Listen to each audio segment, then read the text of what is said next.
Cody's gonna come over and say hello. Come on, Cocoa Bean, over here. Sit down. Sit. Good boy. Stay.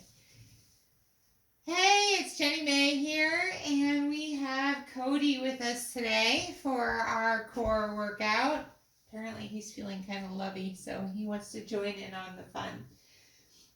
We're going to be doing some core exercises today specific to your abdominal muscles, mostly your lower abdominal muscles, just because the brain has a way of disconnecting from them. So we're going to go over some of the foundational stuff I do with clients to make sure that their lower abs are engaging and holding their pelvis appropriately. So we're going to start with what's called a pelvic tilt. So we're going to be on the mat, and if some of this is a review, that's okay. You can't review it too much. I can't even remotely emphasize how much time I spend working on this with clients. Anytime you have an injury or a surgery or a birth, your nervous system disconnects from these abdominal muscles, and they attach to the bottom of your pelvis. So they play a huge role in holding your pelvis upright. So with the pelvic tilt, we are going to lay on the mat. Our feet are bent, knees are bent, feet are on the mat. And you should feel your back against the mat. So you might find that you have a space here, depending on your shape and the position of your pelvis. And we're going to do an exercise called the pelvic tilt to help push your back into the mat. A lot of times when you tell people to do a pelvic tilt, they'll use their glutes and they'll tighten their butt muscles to curl their pelvis up, back, and down.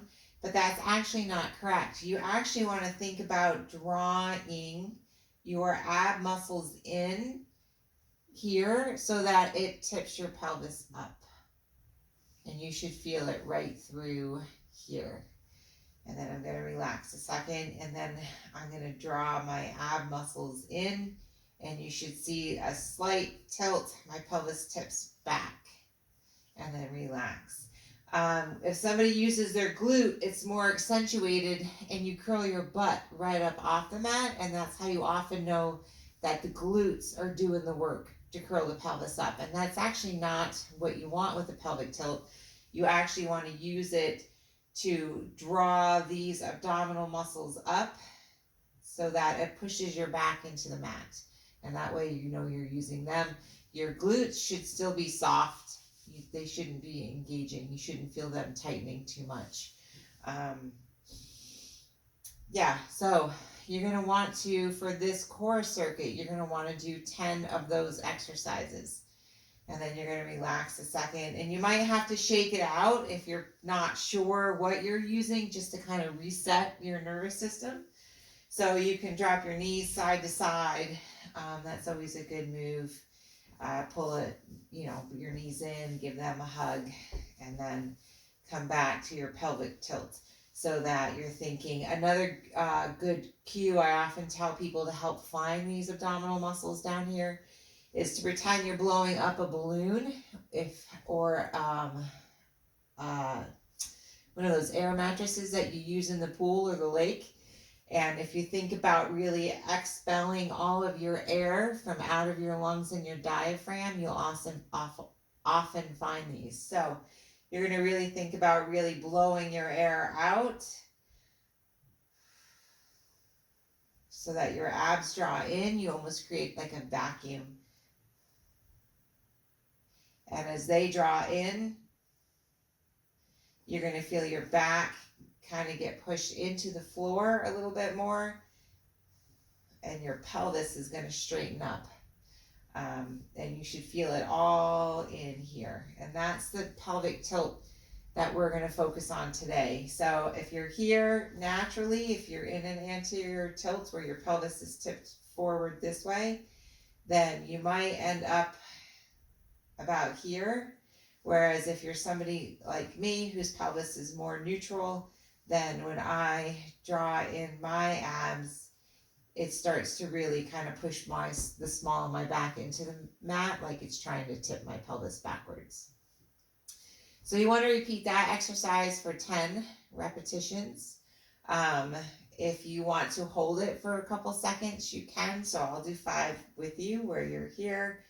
You're going to really think about blowing your air out. Draw your abs in so you feel these coming in. You're trying to keep your glutes out of it. You don't want to curl your butt right up off the mat. You just want to really find these lower abs and create that vacuum effect that sucks your abdominal wall in to hold everything nice and tight. If you are having trouble finding these muscles, a great exercise to do is if you can lay comfortably with your legs straight. You think about this being a balloon, and you're going to inhale.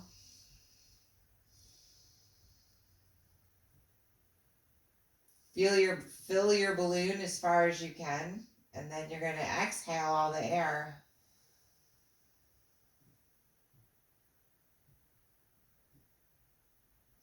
And really draw your balloon down in as far as you can. And that's a good one to help use your breath to open your abdominal wall and then close it. And there's a lot of core muscles that are involved with that people often neglect, and they end up using their core incorrectly. So again, if you are having trouble identifying these muscles, then I would really think about inhale as high as you can, and then you're going to exhale. And I'm going to do one without talking because it's really hard to talk and do this at the same time. So I'm going to inhale.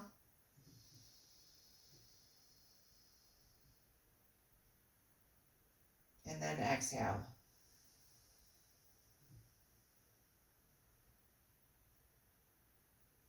And I feel my abdominals right now as they're drawn in, and I can feel my back come closer to the mat with my legs straight. So that's a good one to do to help find the muscles. And then once you've got them, you're going to do your pelvic tilts where you're here, you blow your air out. Or you just think about drawing these in so your back comes flat against the mat. And then you're going to relax and you come up a little bit. It's not a big movement, but you want to make sure that you've got it. You can hold it for a count of 5 or 10.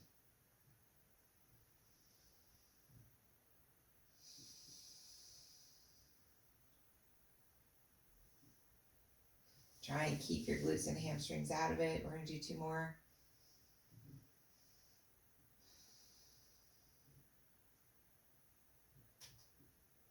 And then last one.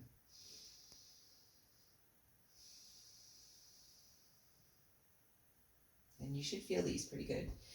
All right, so from there, we're going to go to a reverse crunch. So our legs are in the air. Our arms are across our chest. Everybody cheats this move. So doing the exact same thing that you were just doing, you're tightening these lower abdominal muscles, curling your pelvis up, coming back down. Lower abdominal muscles curl up, come back down. It's a tiny movement. You curl up, come back down. The hardest part for most people is identifying these muscles to do the motion. You want to make sure that you're not trying to crunch up. If your hands are down, people often, they don't even realize it, they're pushing, and they're pushing themselves up with their back and their neck and their arms. And then you always see people who swing. This guy, I'm not using any abdominal muscles there. I might feel the ones down the center, the ones that you see in the pictures with the 6-pack abs. You might feel those burn, but you're not using any of the real muscles that attach to your pelvis and actually tighten and act like a girdle and hold your organs and intestines in. A lot of times people want a smaller stomach, and it's not that they need more muscle. They actually need to train the abdominal muscles that are underneath everything, that tighten around your organs and intestines and hold all that tight. Remember, you have 33 feet of intestines from here to here, right? 33 feet. If you spread out your stomach, it covers 2 tennis courts. I mean, that's a lot, right? So that's a lot of tissue that's all packed in here. And it's not that you need stronger abs, you need to train them to tighten and close and create that corset effect. Most people train their abdominal muscles to push out, which is why you see so many people with bellies that push out. And what you want to do is learn how to find these lower, the deeper ones that wrap around everything and pull it in. Okay. So, and that's where this one, really spending time working on the breathing, where you can push your belly out and then pull it back in tight, can make a big difference. Learning how to do the pelvic tilt from your abdominal muscles can make a huge difference, not your glutes, because everybody cheats. And then this reverse crunch, it's a tiny, teeny tiny movement. And it's just, you're using the abdominal muscles that are attached down here to the bottom of your pelvis to curl your pelvis up. And we're not looking for a big movement. We're just looking for you to be able to activate them and to curl your tailbone forward.